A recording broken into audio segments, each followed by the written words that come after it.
1943 രണ്ടാം ലോക മഹായുദ്ധത്തിൽ PT-109 എന്ന പെട്രോളിംഗ് ബോട്ട് പസഫിക് സമുദ്രത്തിൽ ശത്രുസേനയുടെ നീക്കങ്ങൾ നിരീക്ഷിച്ചുകൊണ്ടിരിക്കുകയായിരുന്നു.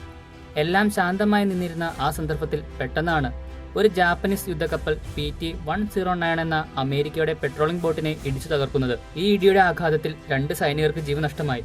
എന്നാൽ ധീരനായിരുന്ന അവരുടെ കമാൻഡർ ബാക്കി സൈനികരെയും രക്ഷിച്ചുകൊണ്ട് കടലിലേക്ക് ചാടി. എന്നാൽ ധീരനായ കമാൻഡർ പരിക്കേറ്റ ഒരു സൈനികനെ ബെൽറ്റ് ഉപയോഗിച്ച് കെട്ടി മറ്റേ അറ്റം പല്ലിൽ കടിച്ചു വലിച്ച് അദ്ദേഹവും സൈന്യവും 3 മൈൽ നീന്തി ഒരു ചെറിയ ദ്വീപിലെത്തി. അവിടെ ദ്വീപിലുണ്ടായിരുന്ന പ്രദേശവാസികളെ കണ്ട് ആ കമാൻഡർ അവരുടെ കയ്യിൽ ഒരു തേങ്ങയുടെ പുറന്തൊലിയിൽ ഒരു സന്ദേശം എഴുതി കൊടുത്തു.